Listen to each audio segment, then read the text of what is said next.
Iran के विदेश मंत्री अब्बास अरागची ने पाकिस्तान का दौरा किया, जिसमें पाकिस्तान के फील्ड मार्शल आसिम मुनीर से मुलाकात की। इस मीटिंग के दौरान में ईरान के विदेश मंत्री अब्बास अरागची ने एक नया प्रपोजल सामने रखा है पाकिस्तान के दोस्तों। इसका मकसद फिर से स्ट्रेट ऑफ हार्मूज के रास्ते से ट्रेड को नॉर्मल करना है, फिर से आवाजाही शुरू की जाएगी। मैंने आप लोगों को पिछली वीडियो में ही बता दिया था कि ईरान के विदेश मंत्री अब्बास अरागची पर्सनल विजिट पे पाकिस्तान पहुंचे हुए हैं और खास तौर पे पाकिस्तानी ऑफिसर से मीटिंग करेंगे और ओमान भी गए हुए थे। ओमान के बाद अब रशिया गए हुए हैं ईरान के विदेश मंत्री। तो ईरान ने नया प्रपोजल पाकिस्तान के सामने पेश किया है। अब आप सोच रहे होंगे कि पाकिस्तान के सामने नया प्रपोजल ईरान ने क्यों पेश किया है, जबकि लड़ाई तो अमेरिका के साथ में हो रही थी।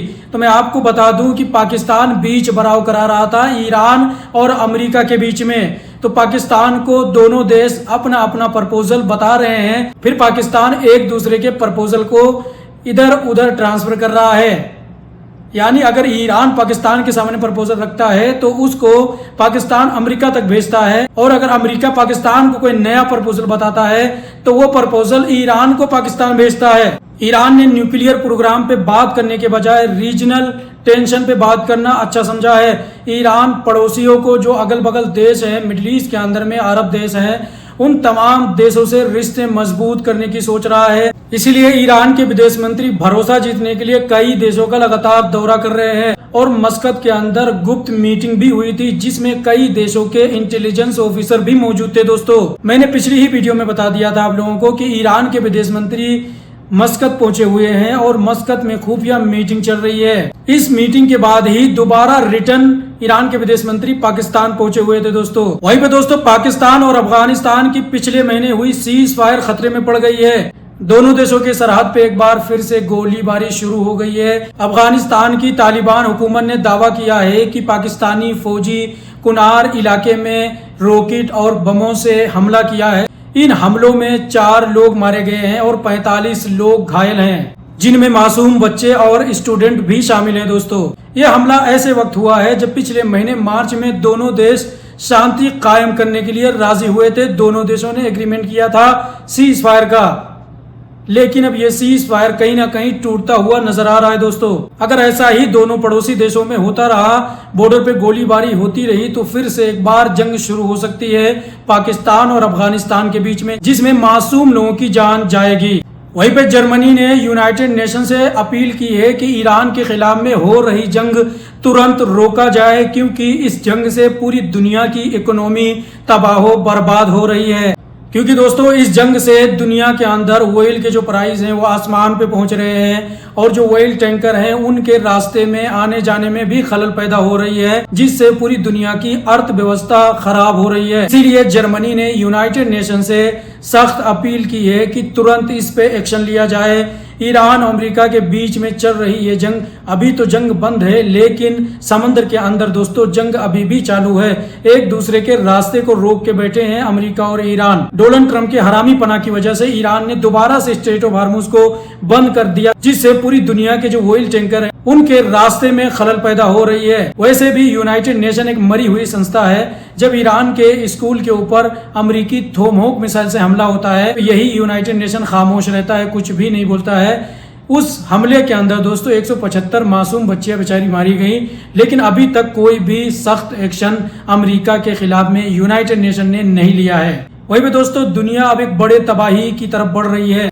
इंटरनेशनल आई एक रिपोर्ट के मुताबिक दुनिया के अंदर तमाम देशों ने सबसे ज्यादा पैसे हथियारों पे खर्च किए हैं और अपने फौज पे खर्च किए हैं। सिप्री की नई रिपोर्ट के मुताबिक साल 2025 में ग्लोबल मिलिट्री पे स्पेंड किया गया पैसा दोस्तों 2.9 ट्रिलियन डॉलर हो गई है। मैं मिलियन और बिलियन की बात नहीं कर रहा हूँ, ट्रिलियंस की बात कर रहा हूँ दोस्तों। यानी अब पूरी दुनिया हथियारों पे पानी की तरह पैसे बहा रही है। अपने अपने हथियारों को मजबूत करने के लिए ढेर सारे पैसे खर्च किए जा रहे हैं। हथियार और फौज पे होने वाला खर्चा अब तक का सबसे ऊंचे स्तर पे पहुंच गया है दोस्तों। यानी एक तरफ दुनिया गरीबी और क्लाइमेट चेंज से लड़ रही है, वही दूसरी तरफ पूरी दुनिया बम और बारूद मिसाइलों पे ट्रिलियंस ऑफ डॉलर खर्चा कर रही है। 2.9 ट्रिलियन का ये आंकड़ा ये दिखाता है कि दुनिया के तमाम देश कितना डरे हुए हैं अपनी देश की सुरक्षा के लिए, क्योंकि आज का जो जमाना चल रहा है, अगर आप अपने देश को मजबूत नहीं करते, आपकी मिलिट्री और आपके हथियार मजबूत नहीं होते, आपके पास में एडवांस फाइटर जेट नहीं है, एडवांस मिसाइलें नहीं है, तो आसानी से दूसरा देश आपको दबा सकता है। इसलिए तमाम देश अब अपनी मिलिट्री पे ट्रिलियंस ऑफ डॉलर खर्चा कर रहे हैं, अपने फोर्स को मजबूत करने में लगे हैं, एडवांस फाइटर जेट और एडवांस मिसाइलें जुटाने में लगे हुए हैं।